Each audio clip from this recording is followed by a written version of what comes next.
우리 사랑하는 하나님의 은혜와 평강이 여러분 모두에게 여러분의 가정과 일터에 임하기를 주의 이름으로 축복합니다.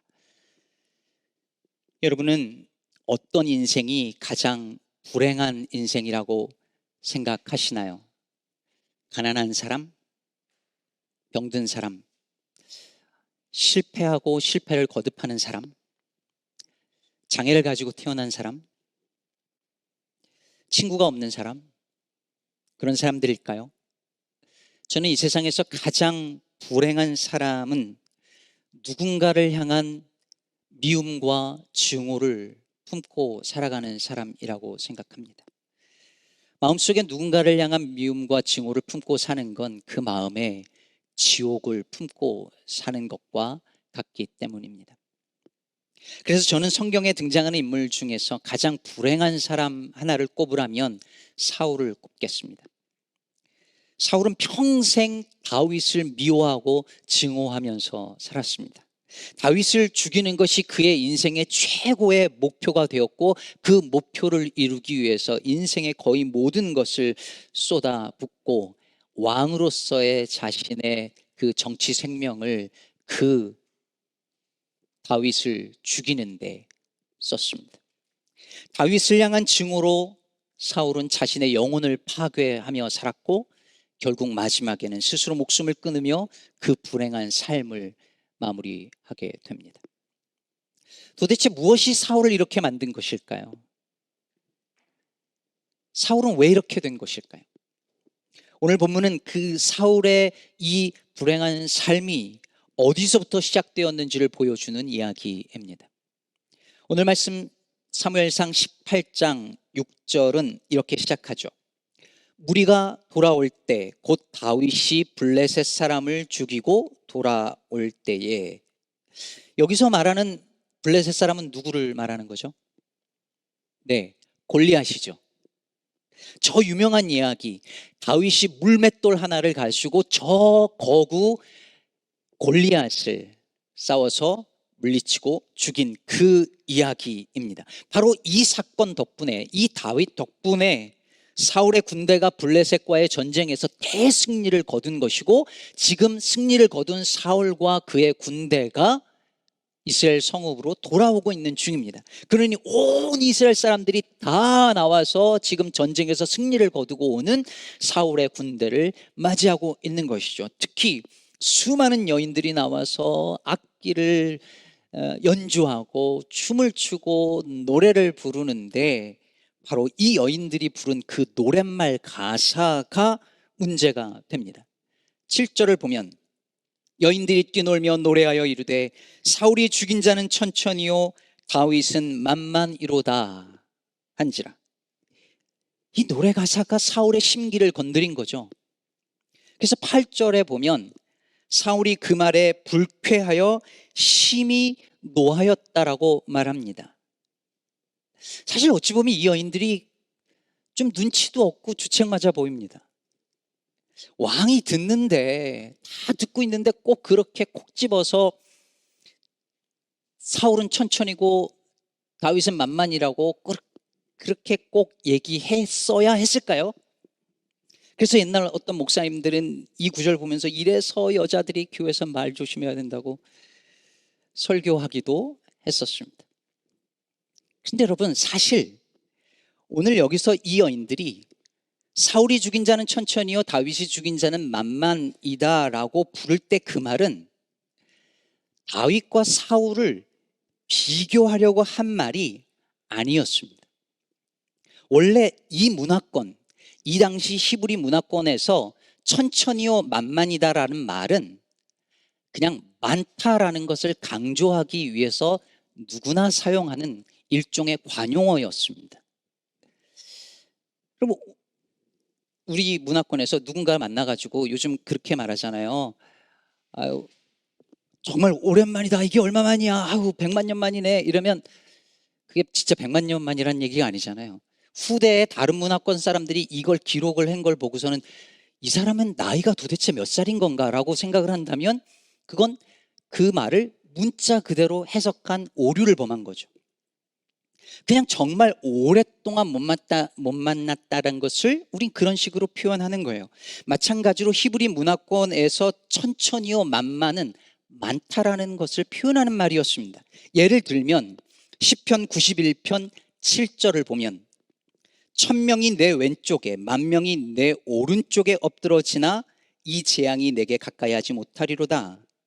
이 말은 그냥 많은 사람이 재앙으로 죽을 거라는 뜻이 실제로 왼쪽엔 1000명이 죽고 오른쪽에는 10,000명이 죽는다는 말이 아닌 거죠. 다니엘서 7장 10절도 보면 불이 강처럼 흘러 그의 앞에서 나오며 그를 섬기는 자는 천천히요 그 앞에 모셔 선 자는 만만이며 심판을 베푸는데 책들이 펴놓였더라.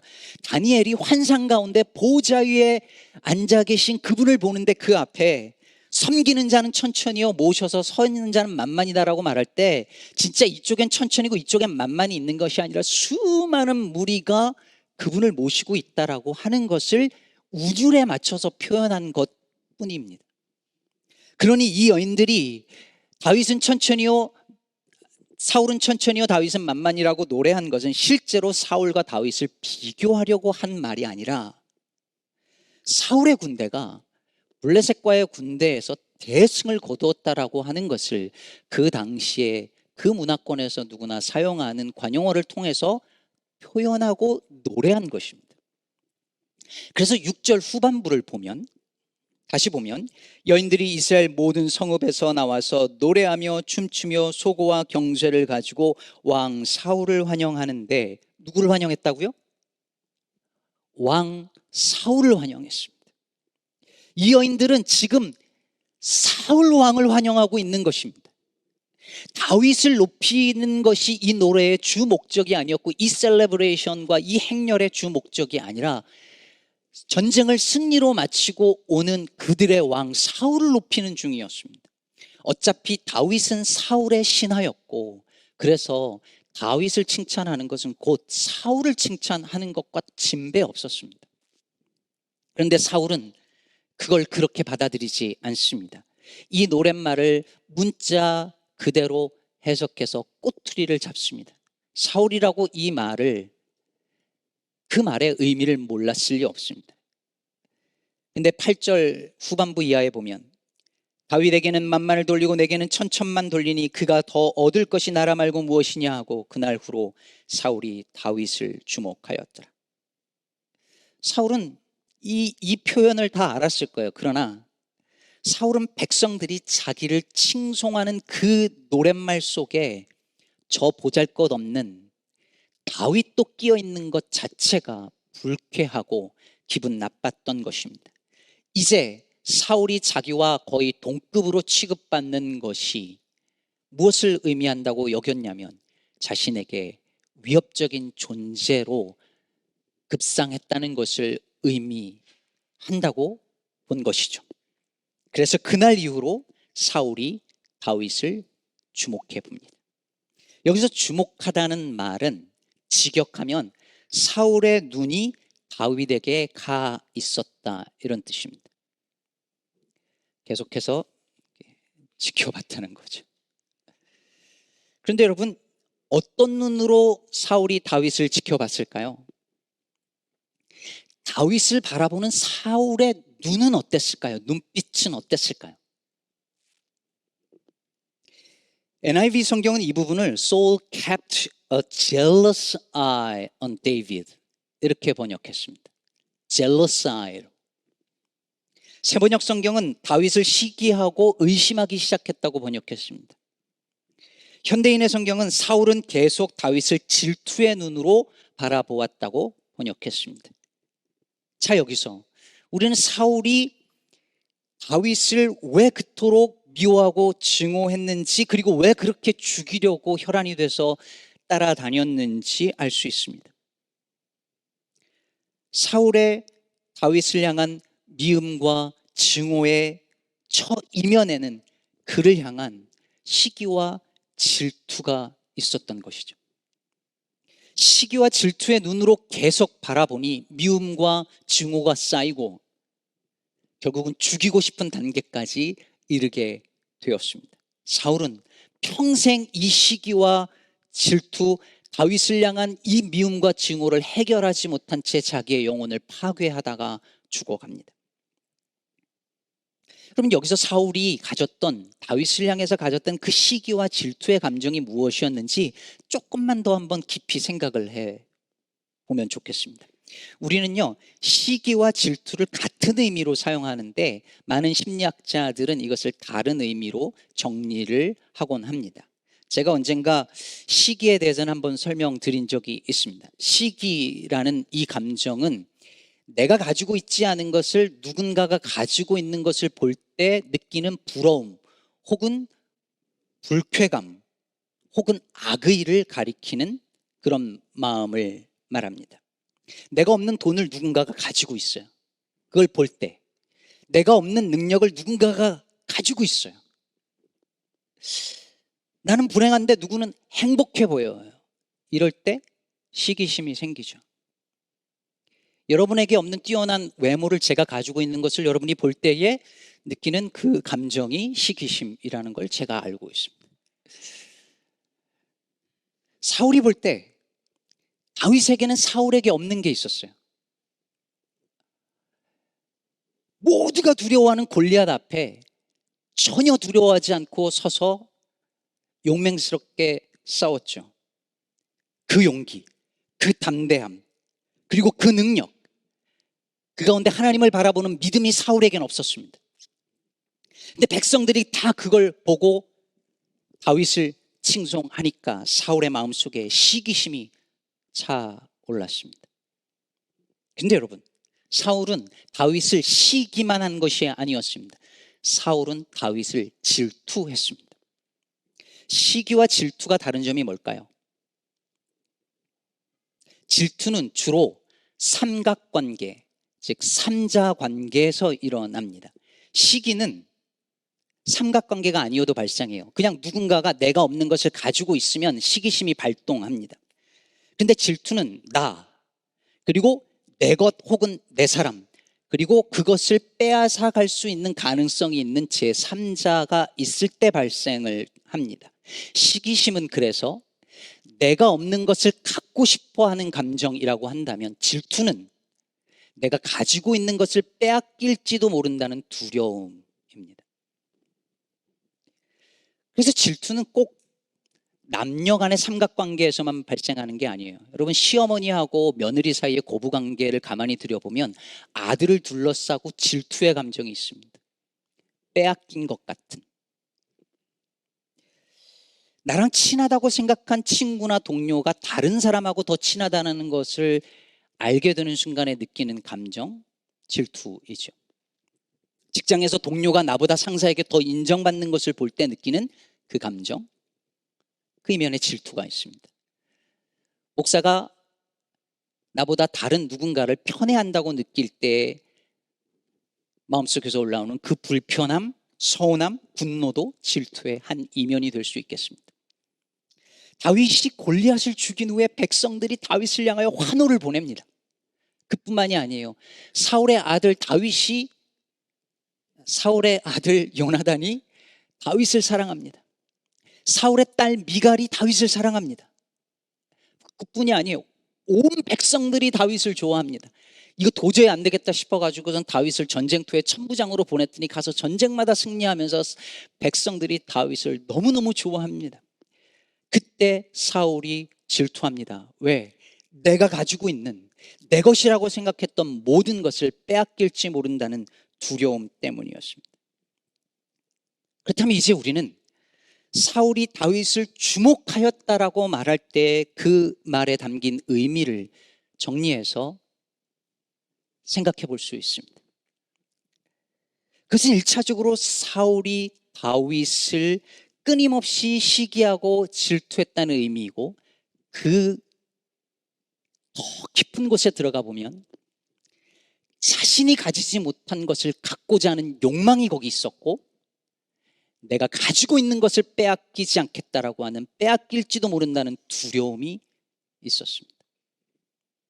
시기심의 이면에는 욕망이 있고 질투의 이면에는 두려움이 있기 때문입니다. 여러분, 이것이 바로 시기와 질투가 나와 무관한 것처럼 말할 수 없는 이유예요. 나는 시기 질투 이런 사람 아니야, 이런 거 하는 사람 아니야 라고 생각을 하지만 생각보다 우리는 시기와 질투의 힘에 이끌려 삽니다. 저요? 제 목사가 무슨 시기 질투 하겠어요. 근데 제가 최근에 알았어요. 제 아들 대학을 이번에 보내면서 알았습니다. 제가 아는 동료 목사님 아들이, 제 아들이 못 간 대학을 들어갔더라고요. 그 속에, 그때 그걸 아는 순간에 마음속에서 제가 알지 못하는 감정이 이렇게 올라오는 걸 보면서 쿨한 척 했지만, 상황이 안 만들어져서 그렇지 상황이 만들어지면 내 안에 내가 알지 못했던 그것이 있다는 걸 우리는 알 겁니다. 나 시기 질투하는 사람 아니야? 아니요, 상황이 안 만들어졌을 뿐입니다. 누군가 가지고 있는 것을 갖고자 하는 욕망이 시기심으로 바뀌고, 내 것을 빼앗기지 않으려고 하는 이 두려움이 질투로 바뀌는 건 한순간입니다. 생각보다 우리는 그렇게 고상한 사람들 아닙니다. 여러분, 의문의 일패라는 말 아세요? 의문의 일패. 제가 별로 안 좋아하는 말이긴 한데 어르신들 잘 모를 수도 있으니까 예를 들어서 말씀드리면, 두 분이 이렇게 오셨는데 제가 가서 장 집사님 오늘 너무 예쁘세요 이러면 권사님이 의문의 일패를 당한 거예요. 그래서 이해하신 거죠? 예를 든 겁니다. 저에게 장로님들이 계시는데, 뭐 예를 들어서 우리 김 장로님하고 손 장로님이 계시는데, 제가 손 장로님한테 가가지고서는 우리 장로님 교회를 너무 열심히 하시고 기도도 잘하시고 참 너무 대단하세요. 그러면 옆에 있던 김 장로님은 가만히 있다가 의문의 일패를 당했다는 거예요. 근데 여러분, 이게 손 장로님이 잘했다는 얘기지 김 장로님이 못했다는 얘기가 아닌데, 우리는 그거를 이건 의문의 일패로 받아들이고 실제로 그렇게 느낀다는 거예요. 김 장로님 상처받으신 거 아니죠? 이거. 그래서 제가 한인교회 문화 안에서 너무 답답하게 생각하는 게 있어요. 그게 뭐냐면, 목사로서 교인들 칭찬을 함부로 못해요. 제가 이분 칭찬을 하면 저분이 서운해해요. 아니잖아요. 그냥 이분 칭찬한 거잖아요. 이분한테 잘못했다고 얘기한 게 아닌데 우린 이분 칭찬한 게 이분에게 서운한 문제가 돼요. 제가 예전에 있던 교회에서 친교 시간에 이 기도를 하는데 왜 그랬는지 이유도 지금 생각이 안 나요. 어느 장로님을 위해서 축복하면서 기도를 했어요. 근데 거기 있던 집사님이 시험에 들은 거야. 음식 준비는 자기가 다 했는데 목사님이 장로님을 위해서 기도했다는 거죠. 그때 제가 너무 당황하고 죄송스러워서 그 다음부터는 그런 기도할 때 아무 이름도 언급하지 않고 두루뭉실하게 늘 그렇게 기도를 해왔습니다. 연말이 되면 한 해 동안 특별히 수고한 분들이 계시잖아요, 교회에. 그러면 제 마음에 이렇게 교회적으로 선물 드리고 격려해 드리고 이러고 싶어요. 박수도 보내드리고. 예를 들면 우리 미디어팀 너무 수고하시니까 연말에 선물 이렇게 딱 드리고 싶어요. 그럼 그럼 교사들 시험 들면 어떡하지? 그럼 또 교사 하죠. 그럼 찬양팀은, 반주자는, 안내위원은 어떡하지? 그러다 주차 봉사자들은 어떻게 해요? 그러다 보니까 꼭 결론이 어떻게 가냐면, 그럼 다 하지 말든가, 아니면 주려면 다 주든가, 이러자는 거예요. 누군 주고 누군 안 주면 형평성이 떨어지고 말이 나올 수 있으니까 그냥 이렇게 하자. 대부분의 교회에서 이런 식의 결론이 납니다. 누군가를 칭찬하고 격려할 때 우리는 왜 이 나머지 것들에 대해서 미리 예상을 할 수밖에 없는 문화 속에 살고 있을까요? 저는 교회가 누군가를 칭찬하고 격려하고 높여줄 때에, 박수를 보낼 때에 누군가가 서운해할 것이라는 염려 없이 두루뭉술이한 축복 기도나 칭찬 말고, 기계적인 형평성 말고 마음껏 서로 칭찬하고 격려하고 박수 보내고 선물이 오고 가는 그런 공동체가 되면 좋겠습니다. 누군가에 대한 칭찬이 다른 누군가에 대한 평가절하로 이해되지 않고 오히려 다 같이 함께 기뻐해주고 박수를 보내주고 함께 즐거워할 수 있는 공동체가 곧 교회이어야 하지 않겠습니까?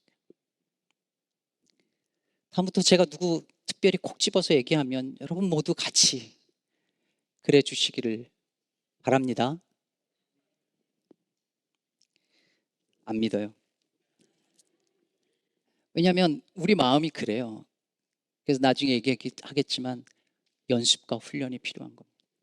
사도 바울이 즐거워하는 자와 함께 즐거워하고 우는 자와 함께 울라 그랬어요. 제가 젊은 시절에는 우는 자와 함께 울라는 이 말이 마음에 꽂혀서 왜 교회가 우는 자와 함께 울지 않을까 늘 그게 고민이었습니다.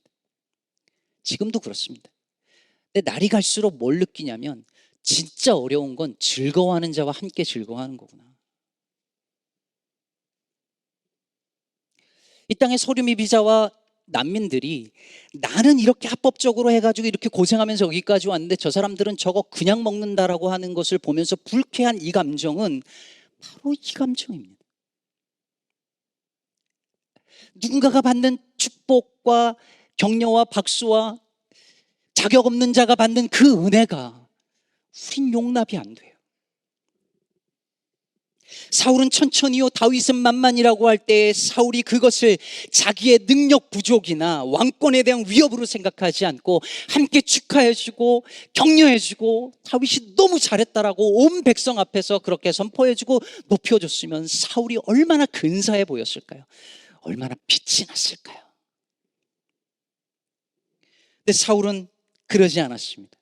그리고 이렇게 말합니다. 8절 후반부 다시 보면 다윗에게는 만만을 돌리고 내게는 천천만 돌리니 그가 더 얻을 것이 나라 말고 무엇이냐. 결국 사울은 자신의 나라를 빼앗길까 봐, 정확하게 말하면 자기의 나라, 자기의 왕권을 빼앗길까 봐 그게 두려웠던 것이죠. 그런데 여러분, 이 왕권 누가 주신 것입니까? 하나님이 사울에게 주신 것입니다. 그러면 주신 이도 하나님이시요 거두신 이도 하나님이시라는 것을 받아들였다면 얼마나 좋았을까요?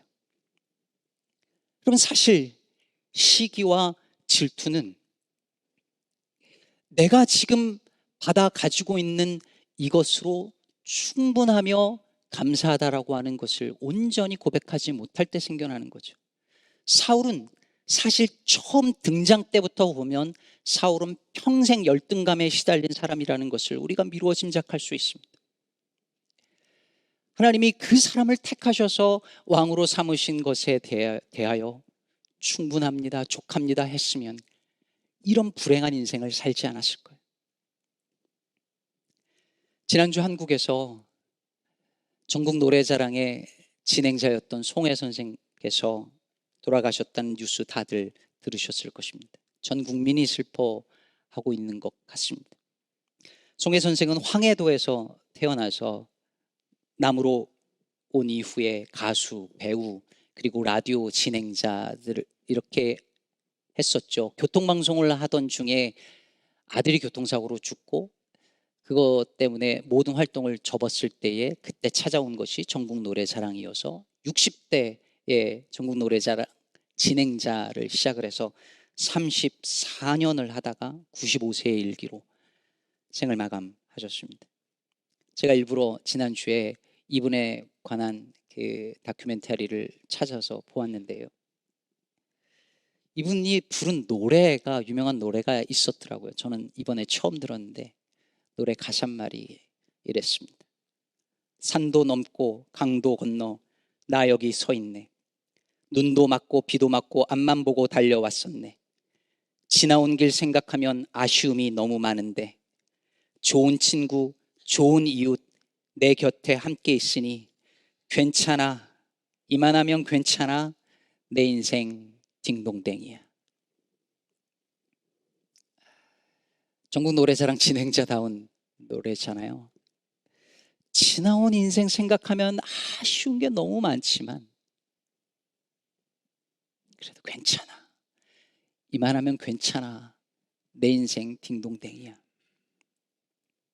저는 이런 마음으로 산다면 시기와 질투가, 누군가를 향한 미움과 증오가 우리의 마음에 틈탈 일이 없다고 생각합니다.